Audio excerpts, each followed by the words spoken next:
Amjambo watu wa Bukavu na Sud Kivu en general. Tunakuja ni wenu waziri wa kilimo. Tunakuja watu wa Bukavu, tunakuja watu wa Bukavu. Kuanzia mercredi hakuna kutoka kumanyumba. Kila mtu tunawapatia siku ya kesho mardi.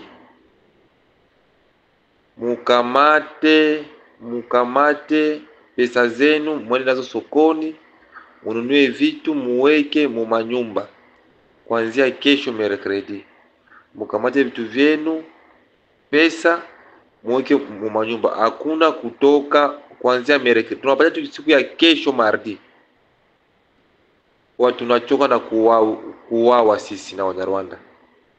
Basi tunakuja malizana sisi wenyewe umo ndani humo. Tunakuja maliziana umo ndani. Tunakuja maliziana humo ndani. Bukavu. Bora ule wa mwisho akufe. Tumalizane umo ndani. Watu wa Bukavu, attention.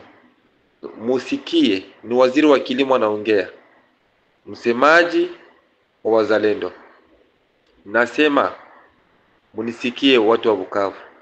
Musifanye kama ile dimashi niwaambia msiende kumakanisa, alafu mkienda kumakanisa kama hivi tayari Bukavu ishatoka mu mikono yao mapreservative. Kwa hiyo nawaambia hivi watu wa Bukavu, kesho mardi mununue vitu venye mnapenda kununua. Mercredi hakuna kutoka mu manyumba. Mercredi tunakuja kumalizana humo ndani. Sasa humo ndani wa mwisho, kama ni sisi wazalendo tunakufa hadi mtoto wa mwisho. Kama ni wao Wanyarwanda wangotani na wao, aidha na wao mtu wao wa mwisho. Baadaye tunafasisi hatuko watu wale wenye wao wanafikiria. Sisi tuko kivusien. Wasiti kivusien. Tunajuana, tumezaliwa mu vita, tunakomanda mu vita, tunazekea mu vita. Kwa hiyo mutiria attention watu wa Bukavu. Hiyo ndio mwisambaze kwa watu wote wa Bukavu. Hiyo ndio mwisambaze kwa watu wote wa Bukavu. Kwa nishatoa ultimatum. Ultimatum nilitowaka nikasema kwa ule wote mkongomani, mwanajeshi wa M23 mkongomani mwenye alikuwa mu FRDC amedanganyiwa na wakubwa wake, ameenda mu M23. Nikamwambia warudie. Aje aende kwa Descartier Bukavu, ajiripotie. Watambeba kwenye wazalendo wapo, ataingia kwenye grupu ya wazalendo. Nikisema wazalendo, kuna wazalendo wa FRDC, wazalendo wa Maimai. Kwa hiyo nawaambia watu wa Bukavu, mutire attention. Mercredi hakuna kutoka. Kuanzia mercredi kuenda mbele hakuna kutoka. Mununue vitu vyenu, chakula mtafanya nao desmene kwa nyumba. Mununue chakula ya desmene yenye hakuna kutoka. Wafanya biashara wa Bukavu, sio uende ufanyie biashara mbali. Kaa kwako. Mchunge watoto wenu wasitembee sana mitaani. Watoto msiwatume masomo, watapotea. Na hii M23 itapiga watu masasi sana. Kwa hiyo sisi afadhali tufe ule wa mwisho, ajenge familia. Ni woni waziri wa kilimo, msiseme kama kupata habari. Mercredi hakuna kutoka. Kesho ndio mnunue machakula, kesho mardi. Sasa hiyo ndio muitembezee watu wa Bukavu. Munisikie banduku, msifanye kama ile dimashi nilipitaka niwaambia tena dimashi msiende makanisa mkaenda. Tukashindwa kuingia kwa sababu yenu. Kwa hiyo na sisi tunakuwa mafu. Yule mwenye hata sikia hii kengele yenye mimi napiga, basi ujue M23 atampiga masasi. Sisi hatutoa raia, sisi tunakuja kukomboa raia. Ndio wa mama zetu, wa baba zetu, bila tunaendelea kufa. Kwa hiyo M23 haina huruma na mtu. Ninyi wenyewe mnaona. Kwa hiyo tukiingia atakuwa anapiga, akiona mtoto atampiga risasi, akiona mwanamke atampiga risasi, akiona mwanaume atampiga risasi. Kwa motivu ya kusema ni wazalendo ndio walifanya vile. Kwa hiyo mtiria attention, hakuna kwenda kwa masomo, hakuna kwenda kwenye biashara a partir ya mercredi. Ununue chakula kesho ya desmene ndani. Asante sana. Nione waziri wa kilimo, msisahau hivi. Banzi hapa kama kema sai circulation haribika huko. Circulation inaharibika Nyangezi, moto na waka sana. Gari zote za Nyangezi zinarudia zote. Yes, mjambo wa ndugu wapendwa, habari yenu, habari za asubuhi ya leo. Acha nikwambie tu kama ni mimi Kolomboka, mwenyekiti mwenyewe, mfalme wa habari, ambao nimekuja kabisa mbele yako nikikupatia moja kwa moja habari za asubuhi hii ya leo. Maana hapa Goma tumeamka vizuri, kalme, hakuna hata risasi usiku. Lakini Bukavu nako wanalamuka kalme, yani hakuna risasi, ila watu boga inawafikia. Na kama vile tangazo ya wazalendo ambayo imetangazwa inasema ya kwamba watu wa Bukavu muuze chakula nyingi sana ya desmen munyumba, ili kwamba msije mukashinde njaa ama mkawe njaa kabisa.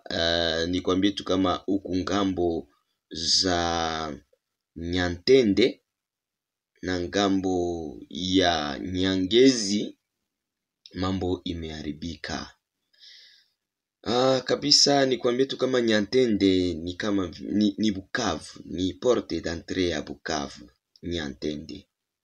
Yani unapotoka Momosho unaingia Nyantende, ni vile yani nikwambie tu kama mambo imeanza kuharibika. Yani nikwambie kama wazalendo wamefungia kabisa hapa Nyantende, na tunahitaji watu wa Nyantende ambao wako wanatusikia, ambao watuambie situation ya Nyantende gisi inavyokuwa, watuambie situation ya hapa Nyantende biko mambo inalamuka namna gani huko Nyantende.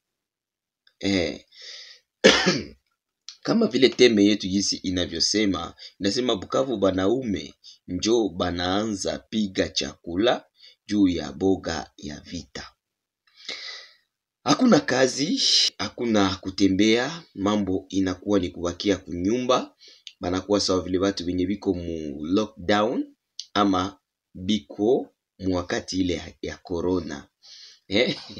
Kinacho ni furahisha, wababa wanaanza kupiga chakula ili kwamba boga ili kwamba wabaki nyumbani vizuri na kusaidia wamama kupiga chakula. Na hapa kabisa ukienda huko ngambo za Nyawera baba biko napiga chakula manyumba. Hii kabisa inaonesha kabisa kama kila kitu yote ni kusaidiana. Kila kitu yote ni kusaidiana, kila kitu yote na wakati yake. Wababa wanaanza kupiga chakula na wanaanza kala pembeni ya watoto wao. Ni kitu ya maana sana na ni kitu ya mzuri sana. Nikwambie tu kama mambo iko inaendeka polepole. Mambo iko inaendeka polepole. Wazalendo kwa siku kidogo watakuwa wamekamata mji wa Bukavu, ama watakuwa wameingia katika mji wa Bukavu, sababu mambo iko inaendeka polepole. Nimesikia wameniambia ya kwamba wamekuwa kama vile wamefanya kalme kidogo juu ya maongezi ambayo itakuwa ku Luanda, na M23 imesema ya kwamba haitahudhuria maongezi hili.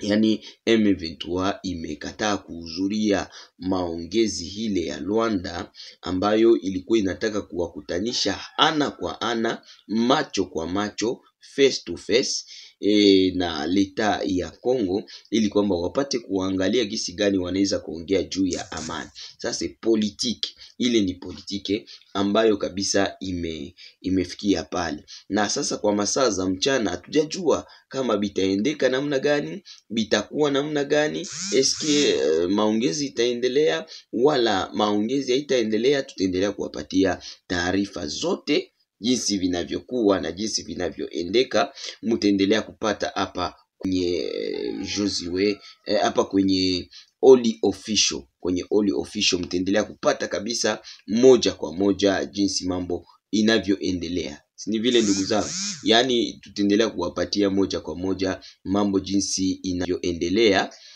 kwa ngambo zote ambazo tunaendelea kukua kabisa.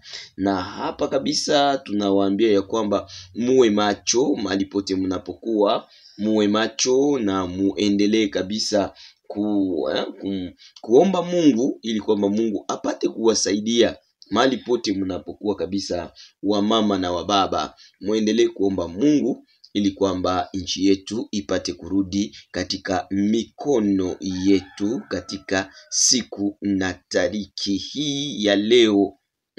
Katika siku na tariki ya leo kabisa, inabidi tuone ni kitu gani kinachoendeka na kitu gani kisichoendeka kabisa, wandugu wapendwa.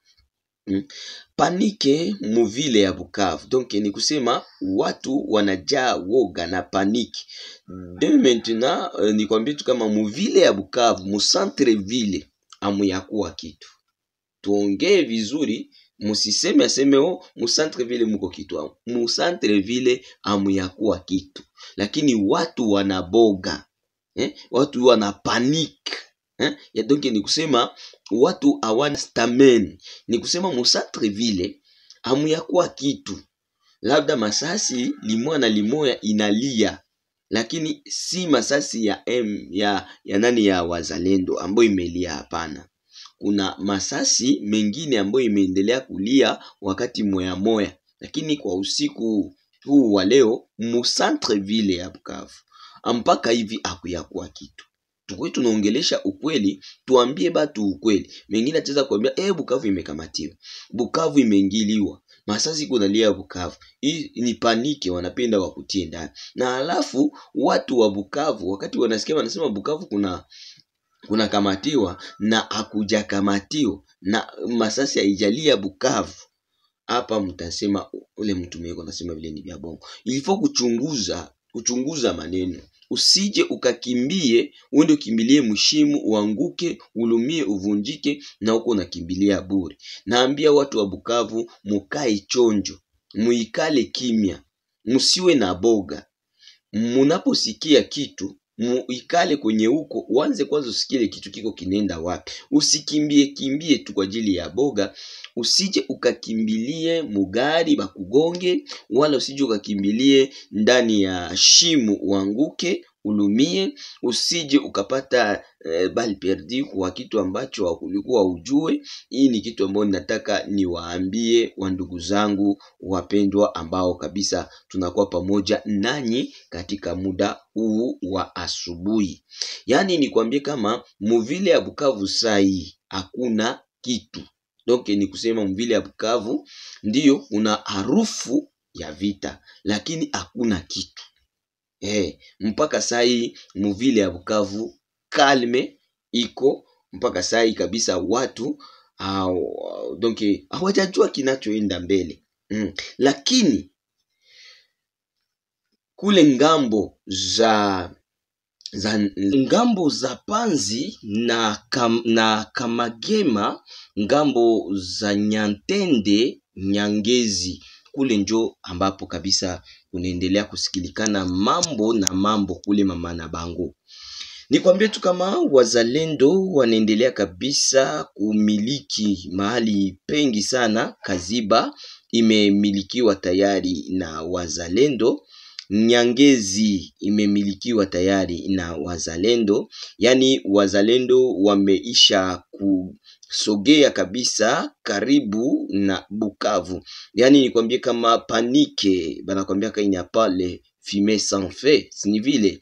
Yani panike yenye iko Bukavu ni sababu wazalendo wanaanza kusogea katika muji ya Bukavu. Sawa vile gisi mnavyosikia wao wenyewe wanakuambia kama tayari tumekuja, tayari tumeanza kufika, tayari tumeanza kusogea. Mara moja pale unaanza kuona kama mambo inaanza kuwaka. Yani mambo inaanza kuwaka kabisa. Na hapa wazalendo wanaanza kupatia batu taarifa na tahadhari.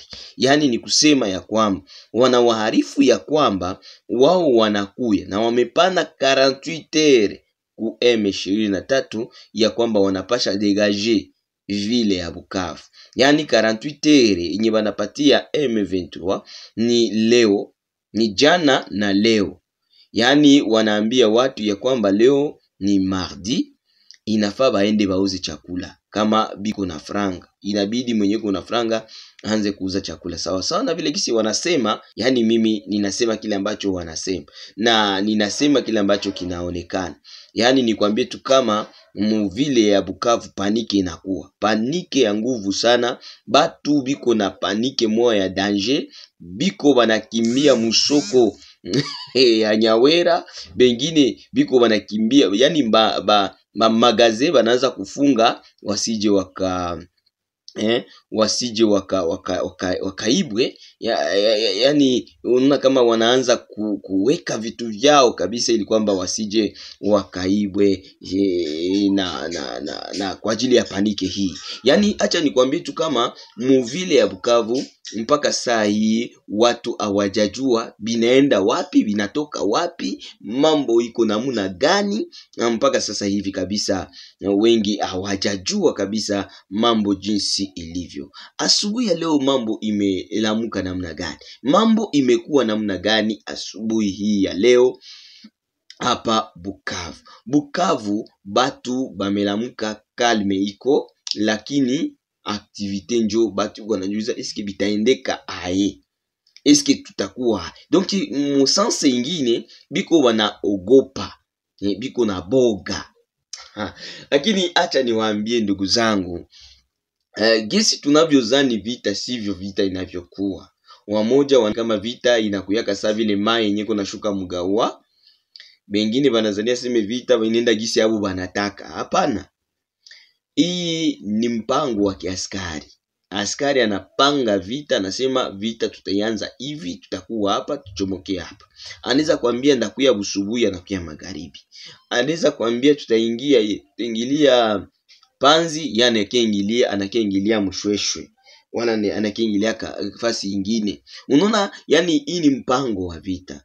Yani anaweza jua akisema ndaingilia hapa, adui atajua kama iko pale. Na hapa unaona kabisa deja itakuwa ni shida. Ndio kwa maana hawawezi kukuambia seme tunakuya, tutaingilia hapa, tutafanyia hapa hivi. Hapana, ile haiko tena vita. Ile inakuwa ni kudanganya. Lakini vita inakuya mahali ambapo wewe hautawazia kama ndio kwenye itachomokea. Labda unaweza zania seme itachomokea ngambo ya yulu, kumbe inachomokea ngambo ya chini. Yani ni kusema we unapasha kwanjo tayari kwenye huko.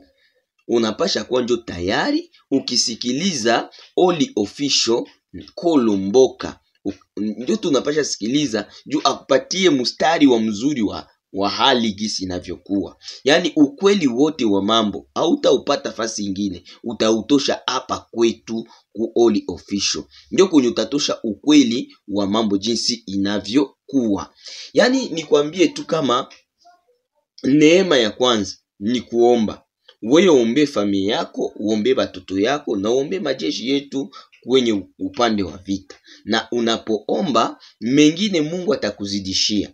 Acha sasa tuingie katika maombi yetu ya mchana wa leo. Tuombee watu wote, Mungu awalinde katika mji wa Bukavu. Mwa mchana Bukavu ikuwe mzuri. Nimekushukuru Mungu wa mbinguni, Baba wa milele, mfalme wa mbingu na dunia. Nimeombea watu wote wa Bukavu mahali ambapo wapo. Nimeomba neema yako iwe juu yao, na ulinzi wako uendelee kuonekana jili ya taifa lako. Ulituchagua kuwa taifa teule, ulituchagua kuwa taifa lako, na ukatupa nchi nzuri kama Kongo. Tunaipenda Papa. Tunahitaji sasa utupake mafuta, ututia kuulinzi. Kila mpango ya mbaya, kila nguvu yote ya giza, mwenye anatakia mauaji wa Kongomani apate kushindwa kwa jina la Yesu Kristo. Nataka ulete amani, nataka ulete nguvu, nataka ulete mamlaka katika jina la Yesu Kristo. Nataka nguvu yako Mungu itawale mji wote wa Bukavu, na watu wote ambao wataona yale neema ambao unatupatia, dunia mzima ishangani. Tia nguvu majeshi, tia nguvu wazalendo, tia nguvu watoto wako, uwape busara na hekima ya kupiga vita. Uwavalishe roho ya Gideoni, uwavalishe roho ya Mikaeli, uwavalishe roho ya wapiganaji wakubwa wake ambao wanakuwa ndani yao. Mungu wavalishe roho ya Debora, ili kwamba wapate kugomboa taifa lako katika jina la Yesu Kristo. Tunataka wenjo utawale, wenjo uonekane, wenjo uzihirike upande wote. Bwana ufanye